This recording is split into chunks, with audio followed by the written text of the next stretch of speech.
Hello, and welcome to the Catching the Octopus Podcast. Here, we will explore how connecting inward gives us an advantage outward. We openly talk about the obstacles and challenges and difficulties that life throws our way and how they become moments of gratitude and things that can benefit us when we look back on our lives.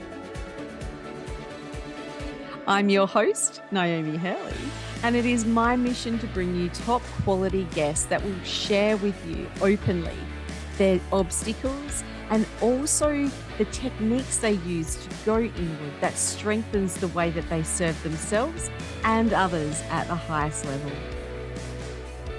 Thank you for joining. Let's get started. Hello and welcome to this episode of Catching the Octopus Podcast. Today, you just have me just having a bit of a chat, and I thought I'd share a bit of a story about my podcasting journey. And I feel like it may have inspired other people to think about a podcast, or maybe it's not me inspiring you. Maybe you've just got this inner idea that you want to be able to deliver and serve in a podcasting format. And it doesn't have to be difficult. So with myself, I have an inner achiever, as most people know. And so I've gone kind of that next step. So I went and found some music that I wanted to use for the music bed, for my intro, outro, and for my little advert that I kind of did in the middle. And so I went and found something that kind of fit with me. Now, there's heaps of royalty-free music that you can get at no cost. I actually went and found something that I did pay for, but now is mine. And just be careful that whatever you choose, if you're going to go royalty-free and you're going to go the free cost option for your music, if you want music, if that's what you decide, then I suggest just scrolling past the first few pages, right? Because then that will take you to the stuff that's probably not used as often, and it will give you a space of being a little bit more unique with what you're putting together. And just be careful, make sure it definitely is royalty free and that you have some sort of certification of that when you actually download the music, because I do know that if you're going to be using YouTube, then it may pick it up as a copyright issue. And so you may have to then go and submit details to them to be able to get it published on YouTube. But you don't have to use YouTube for your podcast, right? I do hear that there is the ability now to go onto Spotify and those other platforms and have video content there if that's what you choose to do. Or you may be like, I don't really want to get on camera, right? And you may just want the audio, and that's fine too. So however you want to set it up is going to be the best way for you, because that's the beauty of us being individuals, right? We all have our own ways and our own methods and our own ideas on how we want things to look, feel, and be. So yeah, once you've got the music, if you want to have an intro, you want to have an outro, you can do that. But I've heard many podcasts that just have people starting to talk and they don't have intros and outros. For myself, I wanted it to be a little bit more specky. So I thought that it would be good for me personally in my podcast to have that. And I just did a recording on Zoom and did the editing and tried to put it together, which just in the start gave a bit of understanding about what my podcast was about.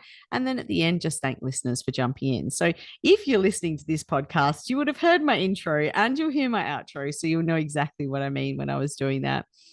And I think the biggest thing for me when I was starting a podcast is, trying to do the research on how to do it, what platforms to use, how am I going to edit it? Like, it just seemed a little bit overwhelming for me at the start. And I was hoping to launch my podcast near the start of the year.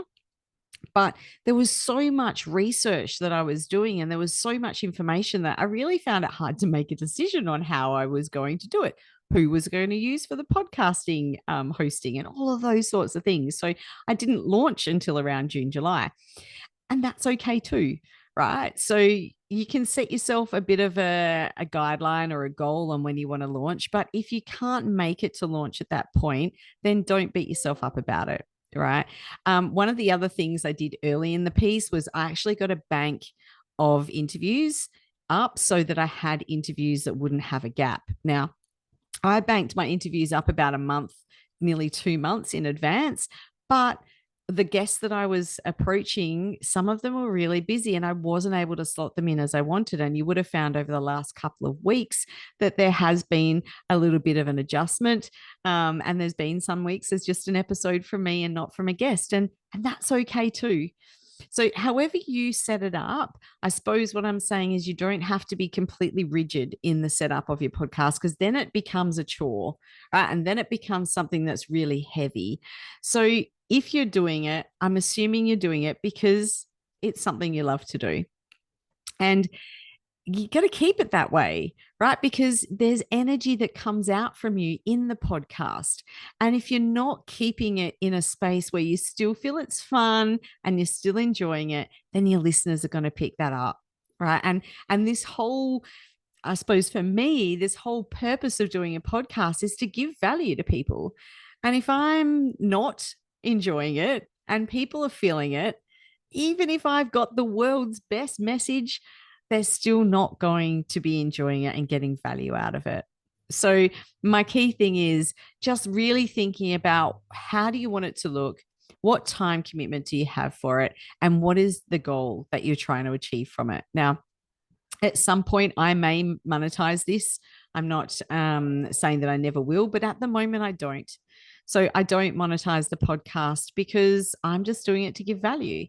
That may change down the line. My strategy of the podcast may change, and it may be more focused around monetizing and getting some value back for the value that I give. And that's okay too. So just have a think about what you're actually after and what you're looking for, and then set it up in that space. Now, going back to what I just mentioned, so many podcast hosting platforms. So the two that I did research between were Libsyn and now I forget the other one. Apologies for that. I chose to go with Libsyn, obviously, but there's quite a range. If you just do a Google and go top 10 podcasting platforms, it'll give you a list of them. Now, the downsides of Libsyn, though, is you can't, well, you can have video, but it's done in a different way, right? So you can only upload audio into the subscription that I've got. And so when I launch an episode, I have to separately upload into YouTube and then separately upload into Libsyn. Now, Libsyn is connected to all the major podcasting platforms. So I just do it once, right? And it goes out to everyone. So it might seem really technical when you're looking at it, but from the back end, it's really simple to do. And for me, Libsyn was a winner because they have monthly. So all of the different platforms are different, but they have a monthly storage limit. So there's X amount that you can upload of audio content in a month.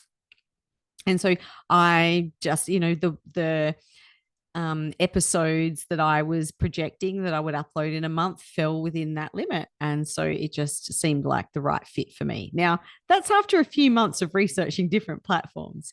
I also hear that Spotify, you can upload directly to there and you can have them as your podcast host. So there's so many options. It's like buying a car, right? There's so many car options out there.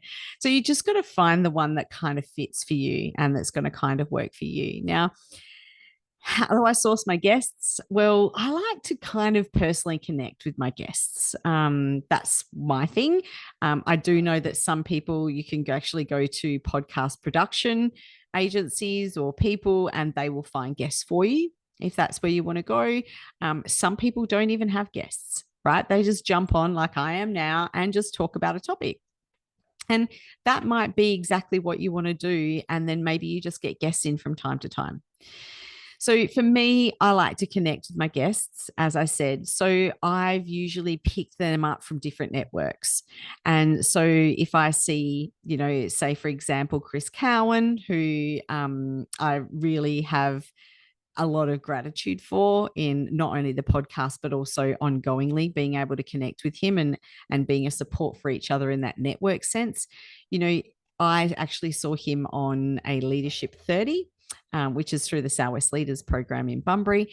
And I just straight away thought he'd be a great guest. So I reached out to him. I said, hey, would you be interested in being a guest on my podcast? Let's catch up for a Zoom call, make sure we're the right fit, and we'll go from there. And we were the right fit. So then off we went. And I did an interview with him. And then I just did the editing and posted up on the platforms.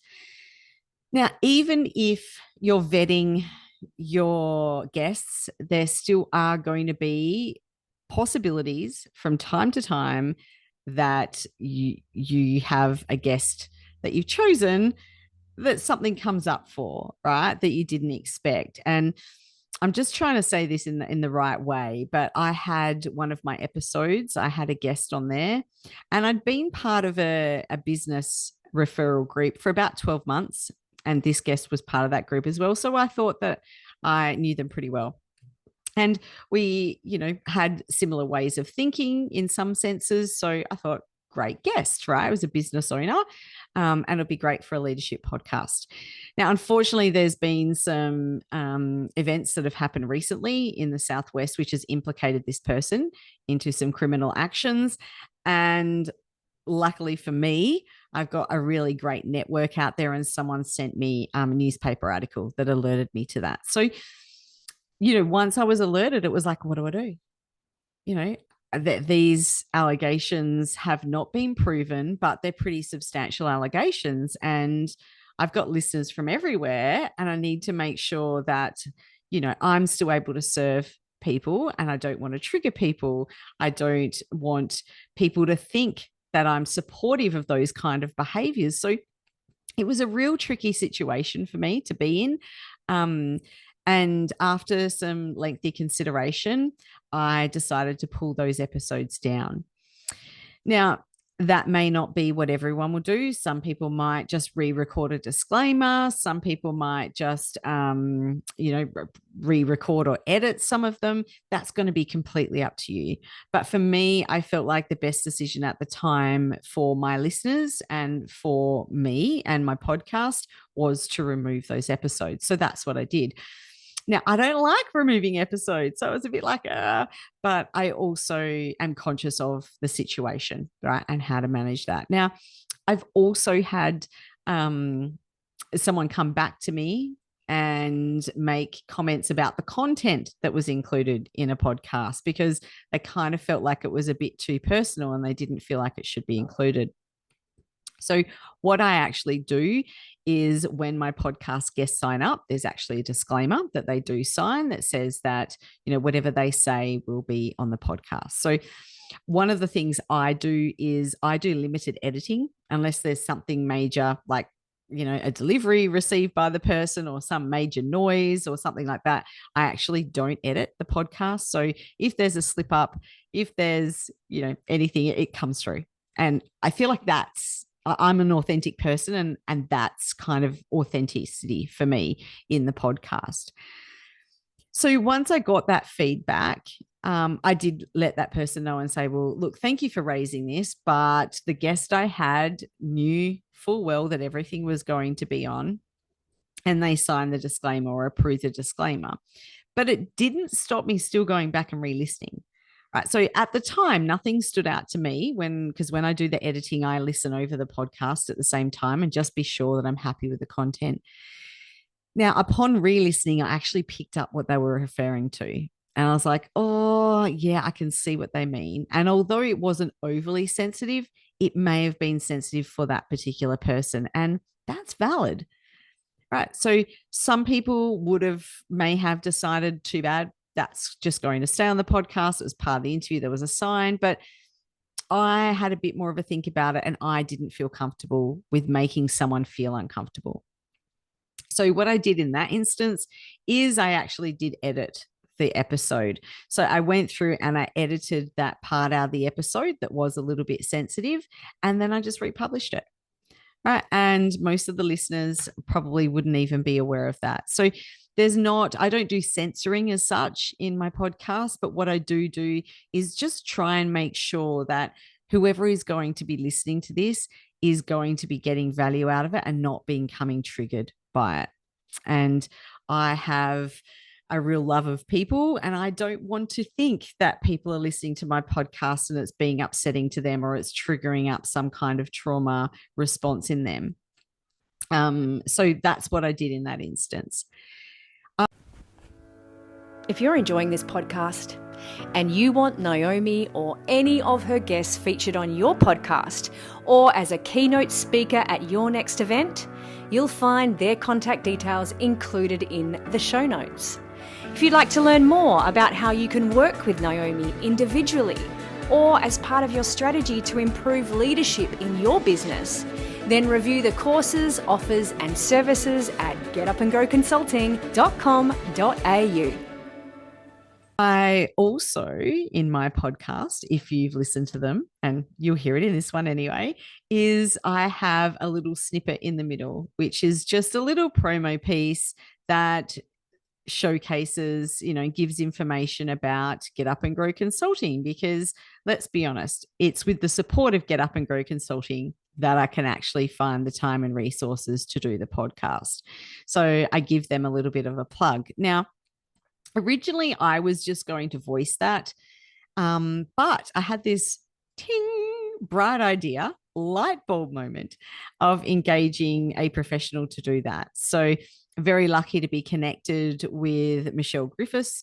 Michelle Griffiths is actually a voice actor and a television and film actor. And so I approached her and she did the voicing for me. And I think that it actually is a little better, that it's not me plugging me, and it is actually someone else that's actually doing that. And it breaks up the podcast a little bit, right? So I usually put that in around the middle space. And so it breaks it up a little bit from just being me talking or me and my guest talking, which I feel is like a nice little ad. So that's kind of the logistics of putting together the podcast, making sure you've got the right guests, making sure that we're keeping them up or removing them if there's some controversy around them as well. And the next thing I want to talk to you about is, information that you would provide in the show notes. So many people provide so many different things. Each podcast is unique. So you just got to kind of work out, what do you want to include? Now, myself, I include a couple of short paragraphs about that summarize the podcast content, just so that people can have a read and see if they want to listen. And I also like to give the contact details of my guests. So some people that are listening to a podcast may actually want to reach out to them. So I like to pop that in there, and then also a bit of a biography about the guest as well. So for me, that's quite a all-round description and information of what's happening in the podcast, and it gives people the ability to look at it and decide if that's an episode they want to listen to. Now, you may find that when you launch, you get regular subscriptions or subscribers, which I have on both YouTube and on the streaming platforms, which is awesome. Thank you if you're a subscriber. I really appreciate it. And you'll find they'll listen regardless. They're not going to read it. But you don't know who's going to be new on your podcast. So it's a bit of a balance of meeting the needs of your regular listeners and the people that are actually engaged in your content, and also meeting the needs of anyone new that's just discovering your podcast and just coming upon it. Now, my podcast is quite well established in Australia, but the last time I checked, get ready, drum roll, please. I don't know if that worked, but I just did on the microphone. I have 13 countries that have downloads of Catching the Octopus podcast. Mind blown. I was just in awe when I first saw that. Now, some of those countries have only had a couple of downloads in them, right? So that's a really good example of new content, new listeners. And that's a whole new area. Now, you just need a couple of those people to listen to recommend it to their friends. And then that country starts getting a larger listenership, if that's what you would call it. So for me, my objective is more about the giving the value. I haven't looked at promoting it in any particular place. I do promote it on LinkedIn. I have had a podcast production person reach out to me, and she has come to me and offered to help me with some bits and pieces. Now, the cost of that services at the time was a little bit out of my budget. She delivers some premium services in that space, which come with obviously premium pricing. So when we had a chat, though, I did ask her. Now, she's from Sweden, by the way. Sweden or Switzerland? I think it was Switzerland. So when we were chatting, I did say to her, and I asked her and said, "Hey, how did you come across my podcast?" Thinking that someone had referred her. Now, another mind blowing moment, she said to me that Spotify had recommended it to her. Mind blown, right? And those are the moments for me that I feel like it's actually having some success in adding value. So when the streaming platform is recommending it to someone, then you kind of can get a bit of a gauge that you're onto a good thing. So I'm not sure if that happens with every episode. It might just be some of my episodes that performed well that might have been recommended. I'm not sure, but this is just organically growing. So, yes, I do post on the Get Up and Grow Consulting LinkedIn page. Yes, I do have a Facebook group called the Catching the Octopus Podcast, and I do post in there as well. But I'm not going out and promoting this in any other way. Oh, sorry, it is on my website as well, but I don't go out and actively promote. I don't have any sponsored material from myself on any of the podcasting platforms. And I don't, like I said, I'm not monetizing it. So I'm not having people sponsor or put ads in the middle of my content either. I have reached out and spoken to some companies that have wanted to sponsor my episodes, and you may see that happen in the new year. And for me, that's less about monetizing it, although there is, a value exchange that happens on a monetary space, but more about aligning myself with some really great companies around the Southwest or around Australia, around the country, around the world, rather, that I feel like align with my brand as well. And so just mutually sharing some space there where we can support each other. So I am looking into that for the new year. So keep an eye out for that. And it won't be too tacky, right? I'm trying to work out, how do I do this without it being tacky? Because I really wanted a podcast that had a really nice professional feel, but was relatable to people as well. Right. So I wanted it to have both of those elements. And the podcast, the Catching the Octopus podcast, is designed for leaders and that leadership space, but also brings in a little bit about well-being and who we need to become as leaders rather than what we need to do from time to time. So it's a little bit non-traditional in, I suppose, the traditional leadership podcast space. But that kind of fits with me, right? Because I'm a bit quirky and non-traditional as well. So that's how I felt it would fit with me and what I was doing.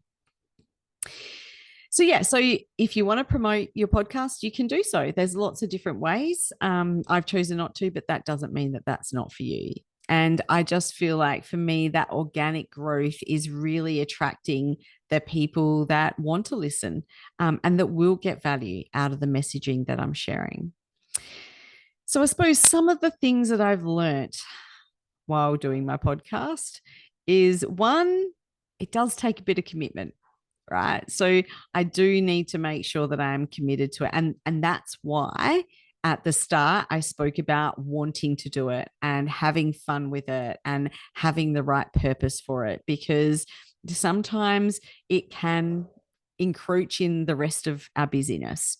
And so we need to make sure that we've always got space for it if we want to serve it well and have it serve us.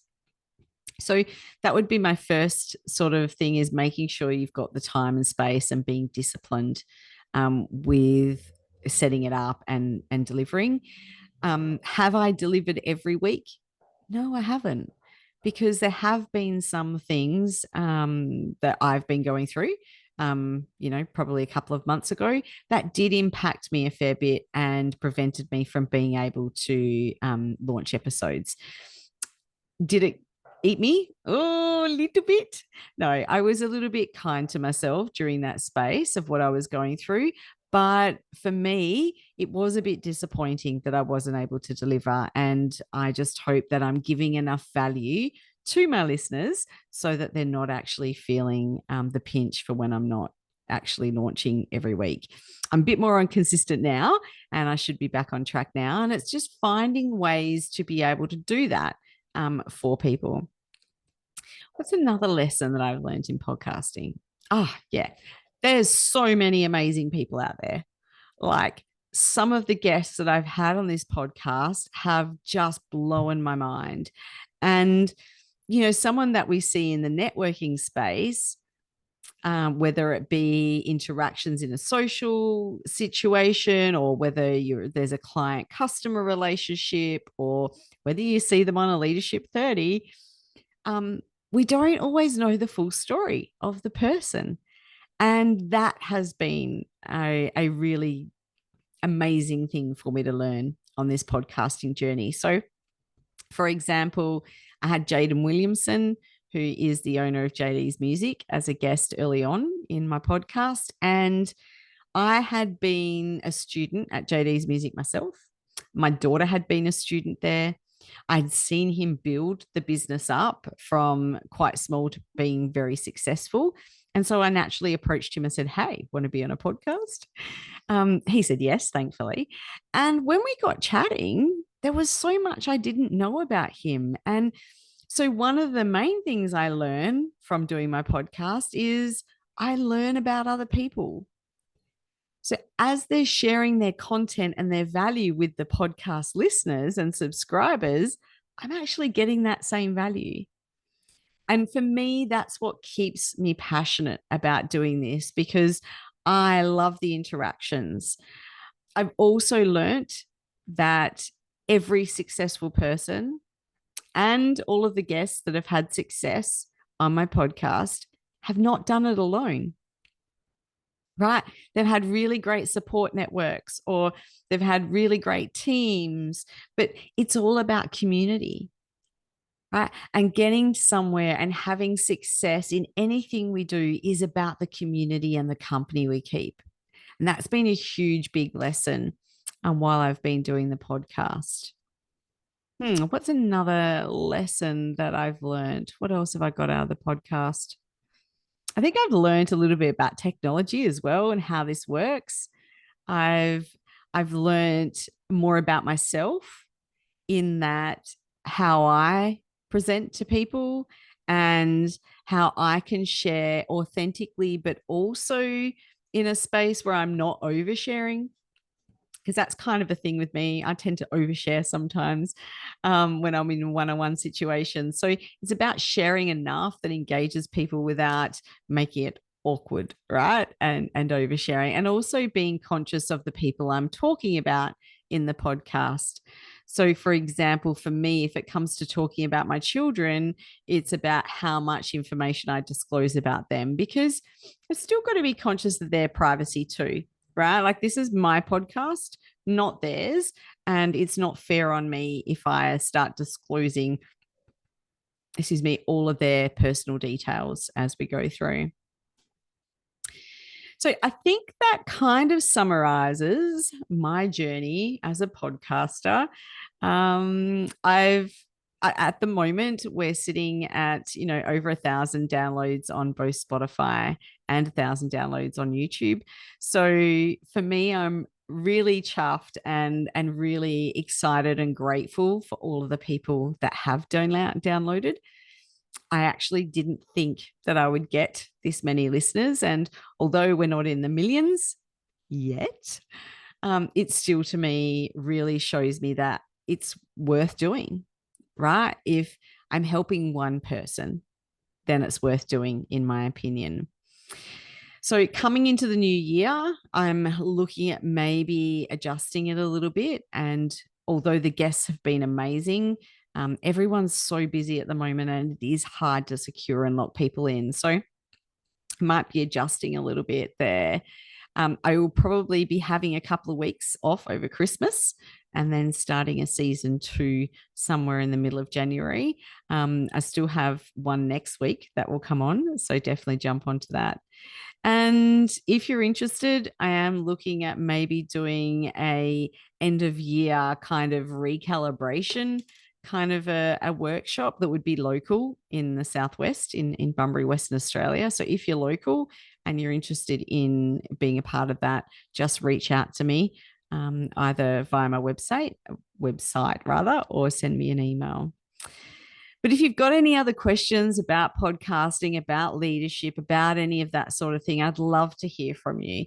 And if I can put together a bit of a podcast on those topics for people, then that would be awesome too.